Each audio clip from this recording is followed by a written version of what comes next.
Now I get the pleasure to introduce a few friends of mine. Ted Krull from Orange County, Shauna Martin from Wisconsin, and Ken Serbin from San Diego. They've all been waiting patiently under these hot lights.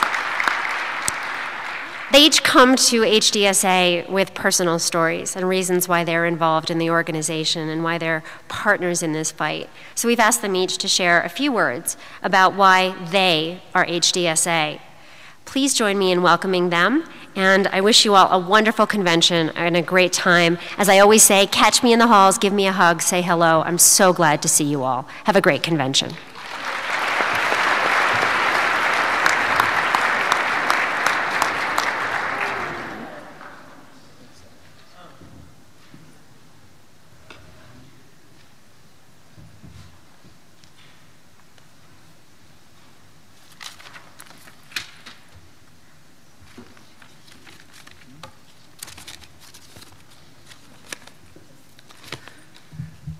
Good morning.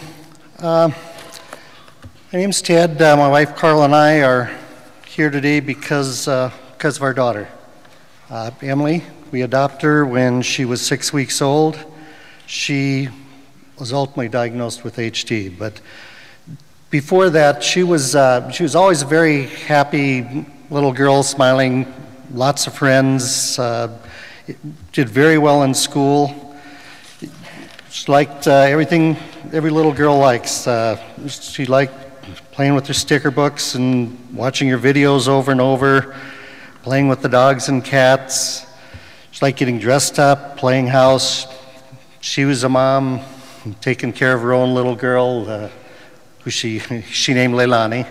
So she had plans. She had hopes and dreams. She started showing symptoms. We weren't aware of it at the time, but when she was about 12, fine motor skills started to decrease a little bit, and her grades started going down. During that time, she continued. We didn't realize it was HD or have any idea. She continued with her soccer and basketball, and we did, camping, just continued everything. And then she started falling a little bit more, getting a little bit clumsy, started increasing. We started going to doctors. We went to many different doctors. Finally found one, went to a neurologist, Dr. Thomas Ludema. First time we went into him, he suggested that we test her for Huntington's disease, which we did. Had no idea what it was, didn't know anything about it. 2 weeks later, the test came back positive, and when Emily was 18, she found out that everything she dreamed of and planned for the future were gone. Everything was different. The future wasn't gone, it was just different. So we started doing everything we could as quick as we could. We started enjoying everything now, things we were planning on doing next year. We did next week or next month as soon as we could. We went camping. She loved fishing, river rafting, parasailing. She went skydiving. Well, Carl and Emily went skydiving. I kind of made sure everything was safe on the ground, so. But somebody needs to be there, so. She continued. She didn't want anyone to feel sorry for her. She didn't want us to worry, and that's what she kept telling everybody. Don't worry, it's okay, it's okay. She did everything she could. She spoke with the researchers, she went to symposiums, college classes, university classes, whatever she could. She just kept going, and when she'd go to Knott's Berry Farm or somewhere, and they want to drug test her because she was stumbling, they thought she was drinking or something, she'd get in their face. She said, no, I've got Huntington's disease. My brain cells are dying. She wasn't afraid to talk about it. She'd tell people what she had. She'd increase awareness. We went to see our congressman. First time he said no. Emily was with us. The second 2 times she wasn't. He finally said yes, but he said yes because of Emily. It wasn't because of us. It's because he realized how important it is and how little it really took on his part to help out.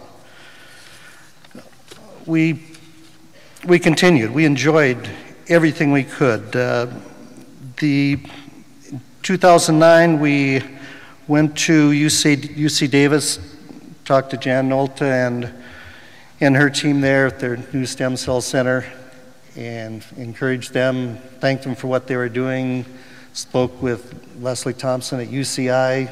It's amazing how caring and helpful the researchers are. I mean, they're 24/7 for you. They do everything they can, and I just can't say enough for the amount of support we get from them and how much they care. Emily also participated in the IPSL research.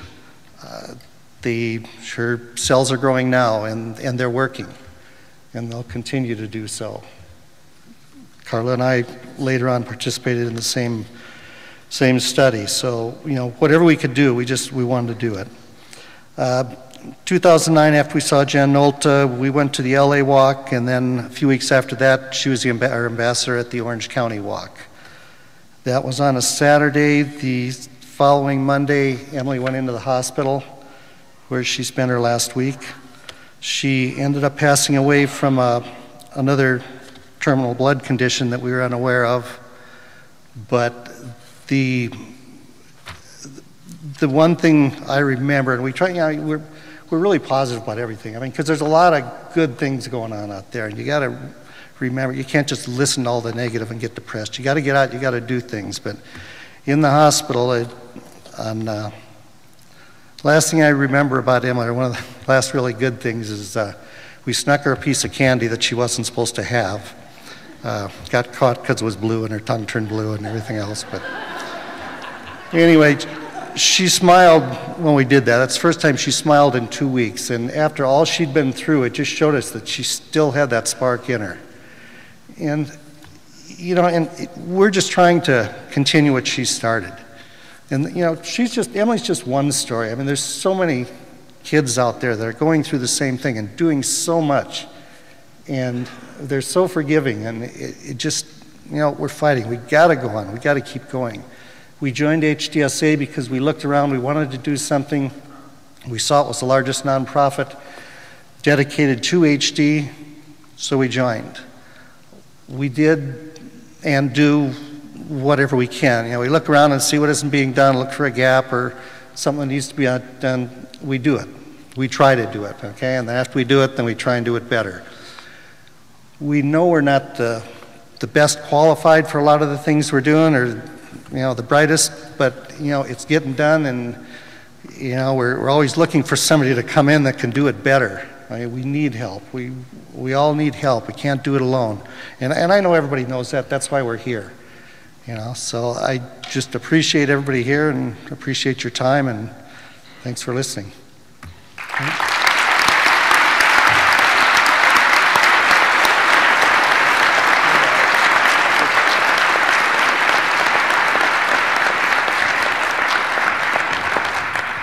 Quick technology change right here.